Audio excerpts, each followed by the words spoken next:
Social media पर काफी तस्वीरें ऐसी वायरल हो रही हैं जहां लोग लिख रहे हैं कि 20 आदमी भी साथ में नहीं है। तो राहुल गांधी से ज्यादा नाम तो लोग प्रशांत किशोर का ले रहे हैं कि लोगों को इस बात की जानकारी ही नहीं है कि राहुल गांधी बिहार में घूम किस लिए है। ये केवल एक दिखावा है और जो बिहार की जनता है उसको मूर्ख बनाया जा रहा है। तेजस्वी यादव 4 साल तो पटना से बाहर निकलते नहीं, बिहार में घूमते नहीं है। अभी चुनाव है तो घूम रहे हैं। सरकार अब जो कह रही है कि हम एक ड्राइव चलाएंगे, एक अभियान चलाएंगे, तो फिर विपक्ष को इस बात की दिक्कत क्यों है? अगले 2 घंटों के अंदर चुनाव आयोग उस आदमी का नाम उसका इपिक नंबर के साथ ट्विटर पर लिख देता है कि आदमी सरासर झूठ बोल रहा है। लोगों को आप कब तक ये बताने की कोशिश करेंगे कि संविधान खतरे में है? दर्शकों नमस्कार, डीएनपी इंडिया देख रहे हैं आप, साथ हूं मैं आपके राहुल चौधरी। बात करेंगे नेता विपक्ष राहुल गांधी जी की, जो इस समय बिहार में हैं, वोटर अधिकार यात्रा निकाल रहे हैं और उनके साथ बिहार के जो पूर्व डिप्टी सीएम नेता विपक्ष तेजस्वी यादव जी हैं, वो कह रहे हैं कि देखिए हमारी जो यात्रा है, हम लोगों को जागरूक कर रहे हैं और ये बता रहे हैं कि कैसे बीजेपी और एनडीए चुनाव आयोग ये वोटों की चोरी करते हैं, डकैती करते हैं। खबरें ये भी हैं कि इसी महीने 26 से 30 तारीख के बीच जो इंडिया गठबंधन के घटक दलों के नेता हैं वो भी बिहार जाएंगे राहुल गांधी तेजस्वी यादव के साथ में मिलकर के और बताएंगे कि कैसे ये वोटों की चोरी होती है, डकैती होती है। मेरे सहयोगी प्रकाश है मेरे साथ। प्रकाश भाई, अभी राहुल गांधी जी सीमांचल के क्षेत्र में हैं और क्योंकि देखिए मुस्लिम बहुल एरिया है, वो वहां जाकर के जो मखानों की खेती करते हैं किसान, उनसे मिल रहे हैं और ये कह रहे हैं कि देखिए हमारी यात्रा तो एकदम जबरदस्त तरीके से चल रही है, भारी एकदम जन सैलाब उमड़ रहा है और सभी उनके साथ में हैं। लेकिन सोशल मीडिया पर काफी तस्वीरें ऐसी वायरल हो रही हैं, काफी वीडियोस ऐसी वायरल हो रही हैं जहां लोग लिख रहे हैं कि 20 आदमी भी साथ में नहीं है। आप बिहार में हैं प्रकाश भाई, जनता क्या कुछ कह रही है और क्या वाकई जन समर्थन नहीं है उनके साथ में, या फिर है तो कितना है, थोड़ा समझाइएगा। राहुल जी, जो कुछ कोशिश राहुल गांधी और तेजस्वी यादव की तरफ से की जा रही है आपको बिहार के अंदर एसआईआर को लेकर, लेकिन जब आप ग्राउंड पर घूमेंगे वो इम्पैक्ट, वो जिस जनाक्रोश की बात कर रहे हैं, वो कह रहे हैं कि जी लाखों लोगों का नाम कट गया। अरे लाखों लोगों का नाम कट गया तो लाखों लोग कहाँ के हैं? बिहार के ही है ना। तो बिहार में है तो बिहार में दिखने भी चाहिए। वो लाखों लोग सड़कों पर निकलते, आंदोलन करते, अपनी बात रखते, लेकिन सवाल है वो लाखों लोग हैं कहाँ? लाखों लोगों का नाम कट गया, फिर जिस नाम पर आप ये पूरा का पूरा आप रैली कर रहे हो, पूरा बिहार आप नाप रहे हो, आपके साथ भी वो जन आंदोलन या वो जन समर्थन वो दिख क्यों नहीं रहा है? समर्थकों को छोड़ दें, आपके साथ चलने वाले लोगों को छोड़ दें, तो वो बात आपको ग्राउंड पर इम्पैक्ट दिखेगी। और बड़ी अजीब बात यह है कि अगर आप बिहार में घूम रहे हैं तो राहुल गांधी से ज्यादा नाम तो लोग प्रशांत किशोर का ले रहे हैं। प्रशांत किशोर काफी लंबे समय से बिहार में घूम रहे, तो यात्रा प्रशांत किशोर की भी है राहुल जी। प्रशांत किशोर भी हर जगह जा रहे हैं, हर जिले जा रहे हैं, हर विधानसभा में जाने की कोशिश कर रहे हैं, तो उनके बारे में लोग बात कर रहे हैं प्रशांत किशोर के बारे में कि प्रशांत किशोर मुद्दे अच्छे उठा रहे हैं। प्रशांत किशोर को ऐसे भी लोग हैं जो एक मतलब इतना बड़ा तबका है, इतना जन समर्थन है ये तो नहीं कह सकते, लेकिन ऑन ग्राउंड आपको ऐसे लोग मिलेंगे जो अगर आप 10 लोगों से बात करोगे तो उसमें 2-3 लोग ऐसे मिल जाएंगे जो आपसे कह देंगे कि जी प्रशांत किशोर की भी बात होनी चाहिए, प्रशांत किशोर अच्छी बात कह रहे हैं। तो अगर वो पॉलिटिकल मूव है बिहार में जमीन पर, तो आप जब बात करेंगे लोगों से तो वो दिख जाता है। लेकिन फिर वही बात राहुल गांधी भी घूम रहे हैं, बिहार के अलग अलग जगहों पे जा रहे हैं, लेकिन जब आप ऑन ग्राउंड लोगों से बात करोगे तो पहली बात तो ये कि लोगों को इस बात की जानकारी ही नहीं है कि राहुल गांधी बिहार में घूम किस लिए रहे। अब आप ये समझो कि जो पॉलिटिकल पार्टी और लीडर ये कह रहा है कि वो सबसे बड़े मुद्दे के लिए, सबसे बड़े मुद्दे पर जो है यात्रा कर रहा है और जन जागरण फैला रहे हैं, तो जन जागरण की हालत ये है कि अगर आप 10 लोगों से बात कर लें, 20 लोगों से बात कर लें कि राहुल गांधी बिहार क्यों घूम रहे हैं, तो गनीमत है 1-2 आदमी आपको ये बता सकेगा कि राहुल गांधी असल में घूम क्यों। और नहीं तो अधिकतर लोग आपसे ये बोलते मिल जाएंगे कि नेताजी हैं, वोट का समय है, वोट के लिए घूम रहे हैं, या विधानसभा चुनाव है इसीलिए घूम रहे हैं। कहने का मतलब ये है कि जिस मुद्दे पर राहुल गांधी बिहार में घूमे, क्या वो इतना बड़ा मुद्दा है कि इतनी बड़ी राजनीतिक यात्रा आपको करनी चाहिए, या इसका कोई राजनीतिक महत्व है? तो मुझे लगता है, जो मैं ग्राउंड पर देख रहा हूँ, ये मेरी निजी राय है कि मुझे वो चीज जमीन पर नहीं दिख रही है, वो जनाक्रोश मुझे जमीन पर नहीं दिख रहा। और दूसरी अगर लाखों लोगों, ये 26 से 30 तारीख के बीच प्रकाश भाई जो कहा जा रहा है कि ये इंडी गठबंधन के जो घटक दल हैं उनके नेता उनके साथ में जुड़ेंगे। हमें याद है वो जो भारत जोड़ो यात्रा और उसके बाद में वो भारत जोड़ो यात्रा 2.0 निकाली गई राहुल गांधी जी के द्वारा, तो वहां हमने देखा था कि जो घटक दल के नेता हैं उनके साथ में नहीं दिखाई दिए। लेकिन अब ये खबरें जो आ रही हैं कि भाई साहब ये यात्रा जो निकाली जा रही है, और क्योंकि वहीं से जो तेजस्वी यादव हैं वो ये कहते हैं कि अब की बार राहुल गांधी को प्रधानमंत्री बनाएंगे हम देश का, हम इतनी मेहनत करेंगे, तो ये क्या संदेश देने की कोशिश हो रही है? लोग क्या कह रहे हैं कि क्या वाकई राहुल गांधी जी प्रधानमंत्री की रेस में हैं कि 2029 में लोग उन्हें प्रधानमंत्री बनते देखना चाहते हैं, या फिर जो जमीनी हकीकत है वो कुछ और है? राहुल जी, ऐसे जब आप ग्राउंड पे बात करोगे तो ग्राउंड पे आपको तेजस्वी यादव के समर्थक बहुत मिलेंगे जी, बहुत मिलेंगे। तो आप कहेंगे कि तेजस्वी यादव नई खून है, युवा है, उनको मौका मिलना चाहिए। आज जब मैं एक रिपोर्ट तैयार कर रहा था, हम लोग नमो भारत ट्रेन में थे, उसमें एक लड़का मिला, उसने कहा, उसने नीतीश कुमार का नाम लिया और भी नेताओं का नाम ले रहा था। मैंने कहा क्यों, तेजस्वी यादव में आपको भविष्य नहीं दिखाई देगा? तो उसने मुझसे एक बात कही, उसने कहा कि देखिए, जब कोई चीज आप संघर्ष करके कोई चीज आपको मिलती है, मेहनत से मिलती है, तो आपको उस चीजों का महत्व पता रहता है। तेजस्वी यादव ने कोई मेहनत नहीं की है जो कुर्सी पर वो बैठे हैं या जो कुर्सी की चाहत वो रखते हैं। लालू प्रसाद यादव को जमीन की समझ, उनको ग्राउंड जीरो की समझ। उस लड़के ने मुझसे कहा कि तेजस्वी यादव 4 साल तो पटना से बाहर निकलते नहीं, बिहार में घूमते नहीं है, अभी चुनाव है तो घूम रहे हैं, फिर जब चुनाव हो जाएगा तो वही हालत। कहने का मतलब ये है कि ऑन ग्राउंड जो जनता है, जो हम लोग बार बार कहते हैं, सरकार भी कहती है कि जी हम उस आखिरी आदमी तक पहुंचने की कोशिश करते हैं, जब आप ऑन ग्राउंड बात करोगे ना, तो वहां जो थॉट प्रोसेस है, जो वोटर सोच रहा है, जो मतदाता सोच रहा है, उसमें कोई फिल्टर नहीं है, वो बिल्कुल रॉ है। आप साधारण व्यक्ति से बात करिएगा, वो अपने थॉट प्रोसेस में बहुत क्लियर है भाई, उसको पता है। आप अगर उसके लिए सबसे बड़ा मुद्दा बिहार में अगर आप कहीं भी घूम जाइए तो हर व्यक्ति आपसे ये कहता मिल जाएगा। अधिकतर लोग 2 बातें कहेंगे कि देखिए जी, सड़कें इस राज्य में नहीं थी, सड़कें बन गई, बिजली की अवस्था ठीक नहीं थी, बिजली हो गई, पानी मिल गया। अब इस राज्य को चाहिए, जो पलायन की अवस्था 90s में शुरू हुई कहानी, वो पलायन की दास्तान अब रुकनी चाहिए, बंद होनी चाहिए। राज्य में फैक्ट्रीज, इंडस्ट्री को आना चाहिए। नीतीश कुमार इसमें असफल है। दूसरा मुद्दा लोग आपसे कहेंगे शराबबंदी पर। लोग आपसे कहेंगे कि बिहार में शराबबंदी बुरी तरह से फेल है। और शराबबंदी फेल होने की कहानी ये हो गई कि शराब जो है घर घर होम डिलीवरी हो रहा है। राहुल भाई, आदमी फोन कॉल करके आपको जिधर चाहिए उधर आपको, हो सकता है जो ब्रांड आपको चाहिए वो ब्रांड न मिले, लेकिन दारू आपको बिहार में हर जिले में, हर इलाके में होम डिलीवरी हो रही है। और ये सच है, ये इसमें प्रशासन की भी मिलीभगत है। ये दूसरा मुद्दा। तीसरा मुद्दा है शिक्षा। शिक्षा का ये है राहुल भाई कि एक सामान्य घर में रहने वाला, पढ़ने वाला बच्चा भी, उसका भी परिवार उसको पढ़ाने की इच्छा रखता है, डॉक्टर, इंजीनियर, IAS IPS बनाने की इच्छा रखता है, लेकिन बिहार में वो इंफ्रास्ट्रक्चर नहीं है। अभी मैं आपको साधारण बात बताता हूँ, मुझे मेरे भतीजे का एडमिशन कराना था, तो बिहार में मेडिकल कॉलेज जो है वो बहुत सीमित है, उनकी संख्या बेहद कम है। तो हमारे भाई साहब एडमिशन करवा रहे हैं वेस्ट बंगाल में। बंगाल में कॉलेज बहुत है, आपके उत्तर प्रदेश में बहुत सारे मेडिकल कॉलेजेस हैं। अगर प्राइवेट कॉलेजेस की ही बात करें तो कहने का मतलब ये कि बिहार में जो बहुत बुनियादी सुधार होने थे, जो नीतीश कुमार ने कर दिया, लेकिन कुछ जरूरी चीजें जो आज भी पलायन का जवाब मौजूदा सरकार के पास नहीं है। शिक्षा और बेहतर, शिक्षा का आधारभूत ढांचा और बेहतर कैसे होगा, इसका जवाब बिहार सरकार के पास नहीं है। राजस्व का जो घाटा शराबबंदी से बिहार राज्य को हो रहा है, और जब घर घर शराब पहुंच ही रहा है, और इससे ज्यादा गंभीर राहुल जी ये है कि बिहार के अलग अलग जिलों में शराब से सूखा नशा होता है, जिसको आप स्मैक कहते हैं।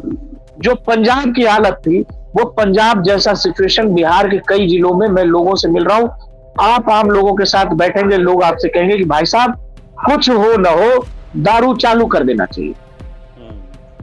लोग सीधा कह रहे हैं कि भाई साहब आप दारू चालू कर दो, ठेके चालू कर दो, लेकिन ये जो सूखा नशा में जो जनरेशन बर्बाद हो रहा है, उस जनरेशन को बर्बाद होने से बचाइए। हो क्या रहा है राहुल जी, 14 साल 16 साल 18 साल के बच्चों को बहुत मोटा पैसा, जो शॉर्टकट होता है पैसा कमाने का, वो शॉर्टकट मिल गया है ये घर घर डिलीवरी पहुंचाने से। अचानक कल को मान लीजिए कोई सरकार आती है, वो सरकार कल को दारूबंदी हटा देगी और शराब इस देश राज्य में बिकने लगेगा, फिर ये बच्चे बेरोजगार हो जाएंगे।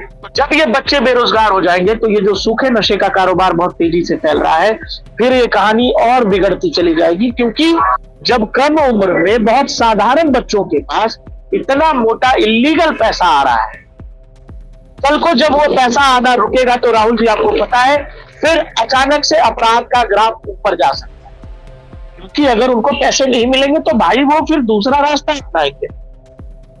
वो अपने पूर्ति के लिए, अपने जेब खर्च के लिए या जो भी वो करते होंगे उसके लिए वो कोई भी काम करेंगे।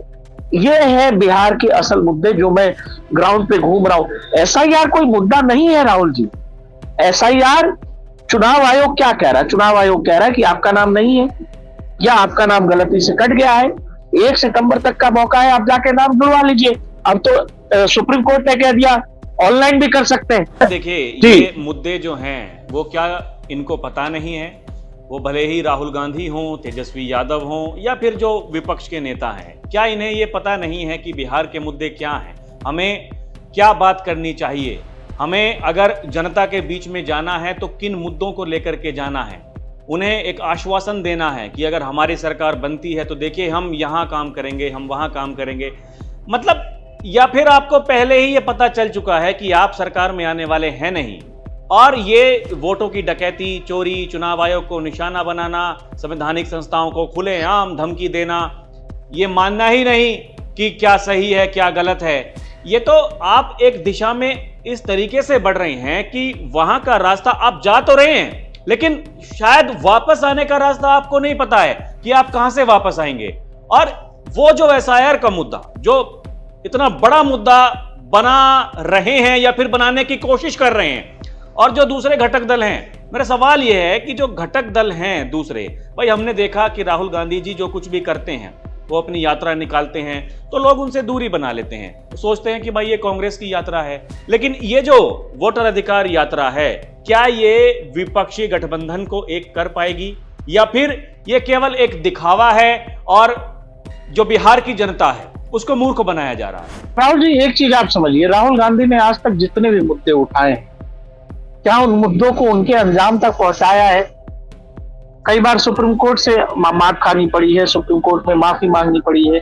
जो भी मुद्दे आपने उठाए हैं, आप मुद्दे क्रिएट कर रहे हैं। जैसे नरेंद्र मोदी की राजनीति में और विपक्ष की राजनीति में बेसिक अंतर यह है कि नरेंद्र मोदी विपक्ष की गलतियों का इंतजार करते हैं और विपक्ष लगातार गलती किए ही जा रहा है, जिस पर नरेंद्र मोदी अपनी राजनीति को आगे बढ़ाते हैं। लेकिन विपक्ष के साथ संकट यह है कि विपक्ष सरकार को गलत करने का, या फिर वो कहते हैं ना पेशेंस जिसको कहते हैं, कि अगर आपका बुरा टाइम चल रहा है तो बस समय काटिए और अपने समय का इंतजार करिए।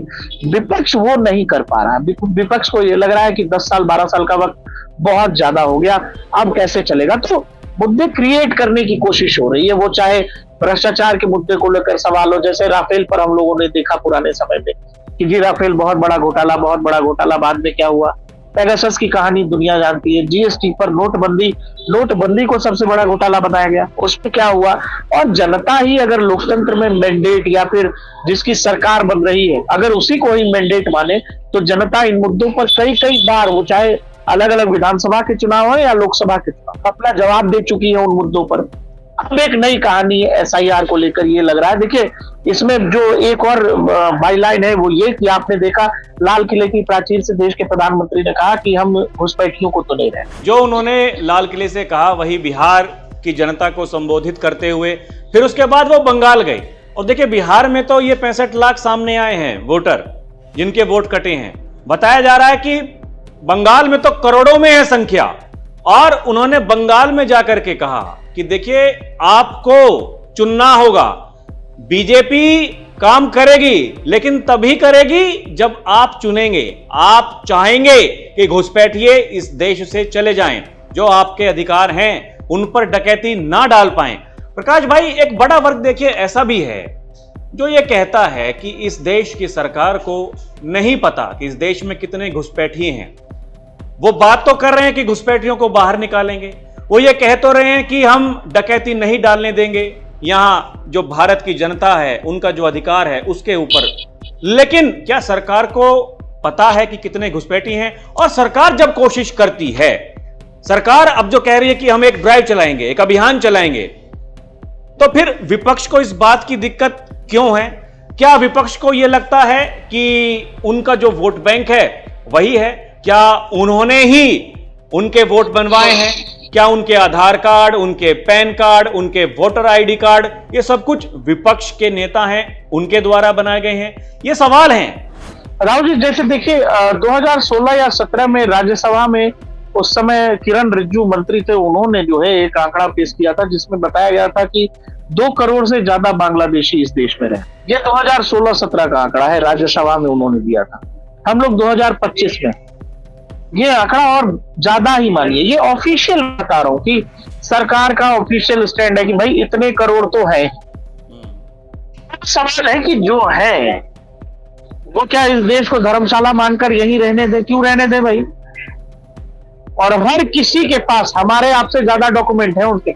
आपके पास हो सकता है एक आध डॉक्यूमेंट आप कह दो जी बनवा लेंगे या नहीं है, के पास हमारे आपसे ज्यादा डॉक्यूमेंट है, हर डॉक्यूमेंट है उनके।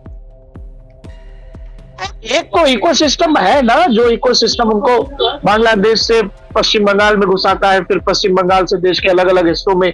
रोहिंग्यास भी जो म्यांमार से निकल करके आए तो देश के अलग अलग हिस्सों में कैसे गए? क्या यूं ही चले गए? तो एक इकोसिस्टम है जो बकायदा उनको शेल्टर करता है, बसाता है, बाद में उनको उनके शेल्टर के लिए या उनकी पहचान को छुपाने के लिए बकायदा उनको कवर देता है। कवर के रूप में उनके सारे डॉक्यूमेंट्स वगैरह दे दिए जाते हैं। बाद में वो राशन भी ले रहा होता है और सरकारी नौकरी भी कईयों को मिल गया। आपको उत्तर प्रदेश की एक महिला टीचर का नाम याद होगा, यही पश्चिम उत्तर प्रदेश में पाकिस्तानी महिला थी, वो नौकरी कर रही है, आपके यहाँ शिक्षक बनी हुई। सरकार ने बाद में उसको बर्खास्त किया। तो कहने का मतलब ये है राहुल भाई कि इकोसिस्टम तो है ना जो उनको प्रोटेक्ट करता है। अच्छा, जो इकोसिस्टम उनको प्रोटेक्ट करता है फिर वो बाद में उसी को वोट भी करते हैं। और ऐसा नहीं है कि केवल दिल्ली में है, दिल्ली से लेकर सीमांचल, बिहार के सीमांचल की हालत क्यों बिगड़ी हुई है?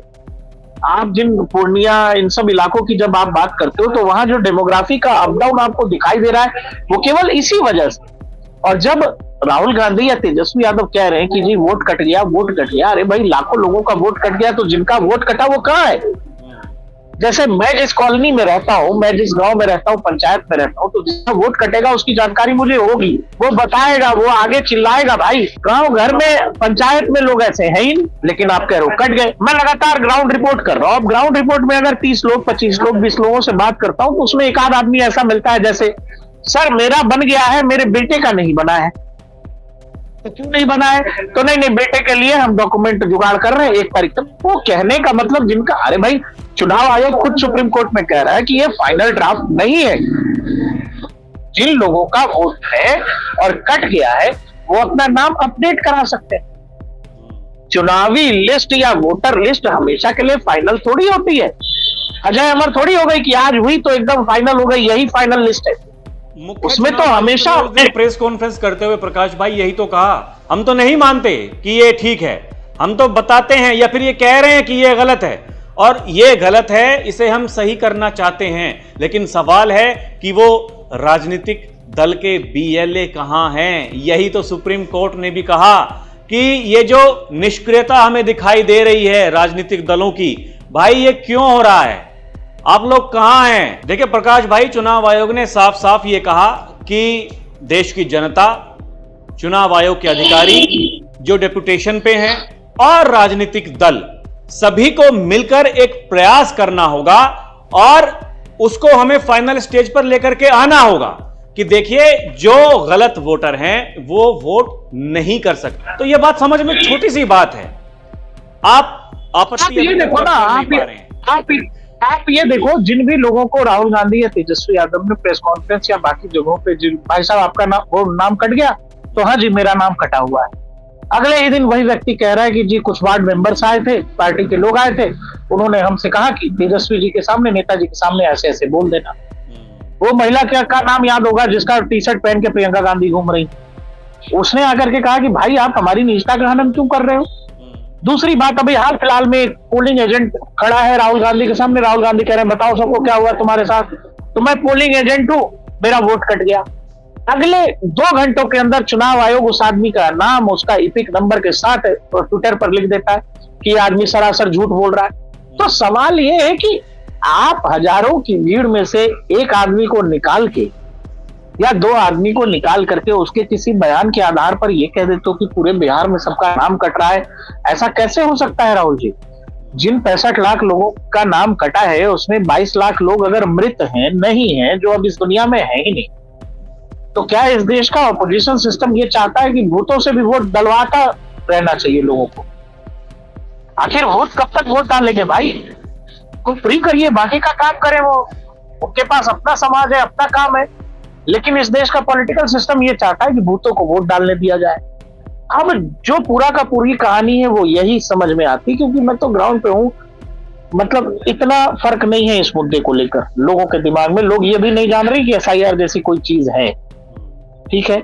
दूसरा चक्कर यह है, ये घूमा इसीलिए जा रहा राहुल भाई, क्योंकि आपको पता है कि चुनाव आयोग ये कह चुका है कि एसआईआर की प्रक्रिया बंगाल में भी होगी, एसआईआर की प्रक्रिया पूरे देश में। तो सवाल है कि जिसको शक है, जिसको खुद, अरे भाई जो बांग्लादेशी है उसको खुद ही पता है कि वो बांग्लादेशी है, तो क्या सड़क पे निकलेगा भैया। जिसकी पहचान संदिग्ध है वो क्यों अपने पहचान के लिए सड़कों पर निकल के वो हंगामा करेगा। तो ये कहानी संभवतः इसलिए रची जा रही है कि जो वोट बैंक है उसको ये भरोसा दिलाया जाए कि आपके वोट पर हम चाहे जो हो जाए हम आंच नहीं आने देंगे।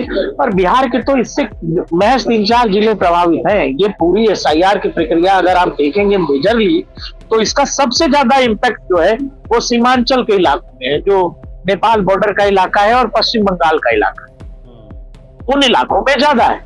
बाकी बिहार में बहुत कुछ है नहीं एसआईआर को लेकर।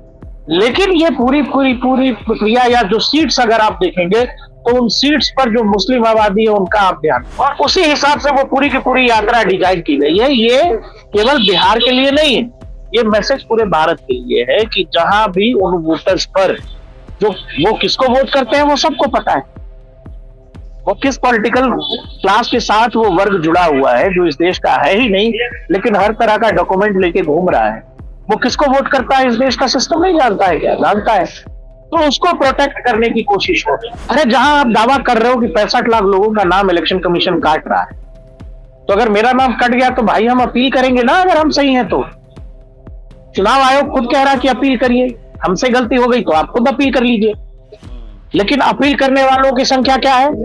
अपील करने वालों की संख्या है हजारों में, 28 या 30 हजार के आसपास लोगों ने फिर से अपील की। वो भी खुद तो से कहने का मतलब ये है, खुद से किया है। हाँ, वही राजनीतिक दलों का कोई महत्व है नहीं। ये बताओ, पूरी की पूरी एक्सरसाइज में लाखों की संख्या में आपके एजेंट लगे हुए थे, पोलिंग एजेंट लगे हुए, किसी एक ने आपत्ति दर्ज नहीं कराई है। चुनाव आयोग आपसे कह रहा है कि भाई साहब जब इतना पुख्ता सब कुछ एटम बम लेके घूम रहे हो तो लिख के दे दो, आप लिख के देने को तैयार नहीं है। ये सारा खेल तो केवल नैरेटिव का ही है ना। फिर तो ये माना जाए कि विपक्ष को ये लगता है कि 2024 में संविधान खत्म हो जाएगा, लोकतंत्र खत्म हो जाएगा, ये चल गया, तो उसको ये लगता है कि वही वाली कहानी का दूसरा स्वरूप ये है कि अब इलेक्शन कमीशन मैनेज, और इलेक्शन कमीशन बीजेपी के इशारे पर वोट चोरी करता है। तो ये सब कुछ मैं तो घूम रहा हूं, मैं आपसे बोल रहा हूं ना कि लोग इस मुद्दे पर बात भी नहीं कर रहे। आप बोलो कि बिहार का सबसे बड़ा मुद्दा क्या है? राहुल गांधी और तेजस्वी यादव के हिसाब से एसआईआर वोट चोरी है, लेकिन बिहार का आम वोटर आपसे इस मुद्दे पर बात करता नहीं मिलेगा। वो आपको नहीं बताएगा कि यहाँ का सबसे बड़ा मुद्दा ये है।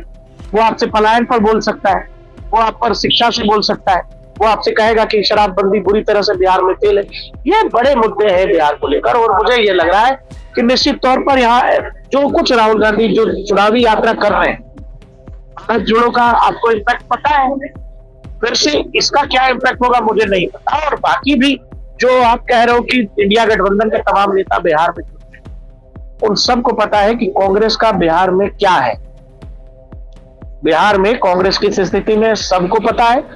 तो एक एकजुटता दिखाने के लिए, यही एकजुटता जरा ममता बनर्जी बुला तो ले राहुल गांधी को यात्रा करने के लिए वेस्ट बंगाल, बुलाएंगी क्या? नहीं बुलाएंगे, क्योंकि वहां कहानी खराब हो जाएगी। यहाँ कांग्रेस का तो कुछ है नहीं ना राहुल जी, तो क्या फर्क पड़ता है? राहुल गांधी के साथ देश भर के कितने नेता आकर के खड़े हो जाएंगे। मजबूत तो इससे कहीं ना कहीं आरजेडी होगी, तेजस्वी यादव होंगे, तेजस्वी यादव की लीडरशिप होगी। तो यह सादा प्रमोशन का खेल चल रहा है और एक लिटमस टेस्ट फिर से कोशिश की जा रही विपक्ष की तरफ से कि क्या लोग इससे जुड़ते हैं कि नहीं, कि भाई वोट चोरी हो रहा है, वोट चोरी हो रहा है, वोट चोरी हो रहा है। तो दर्शकों, माहौल, जैसा कि मैं कहता हूं कि माहौल बनाने की जो तैयारी ये बार बार की जाती है, ये हर चुनाव से पहले। आपको याद होगा लोकसभा चुनाव में जो मुद्दे थे, संविधान, आरक्षण, ये अभी भी विपक्ष के नेताओं को ये लगता है कि संविधान की बात करेंगे और ये कहेंगे, लोगों से जाकर के बताएंगे कि देखिए संविधान खतरे में है, संवैधानिक संस्थाएं जो हैं वो बीजेपी के इशारे पर काम कर रही हैं। ये कब तक चलेगा और लोगों को आप कब तक ये बताने की कोशिश करेंगे कि संविधान खतरे में है? आप एक तरफ विरोध करते हैं ऐसे बिल का जो सरकार लेकर के आती है, संशोधन करती है और वो सभी की भलाई के लिए है, लेकिन उससे भी डर। और सरकार अगर ऐसा कुछ करती है, आप ही कहते हैं कि वोटर लिस्ट में गड़बड़ी है, हमें इसका शुद्धिकरण चाहिए, जब सरकार वो, माफ कीजिएगा, चुनाव आयोग जब कराता है तो फिर आपको लगता है कि ये भी वोट चोरी हो रहा है। ये कब तक चलेगा? दर्शकों, आपके पास में इसका क्या जवाब है, हमें कमेंट करके जरूर बताइएगा। अभी के लिए इतना ही। आप देखते रहें डीएनपी इंडिया, हर खबर भरोसे के साथ। नमस्कार, जय हिंद।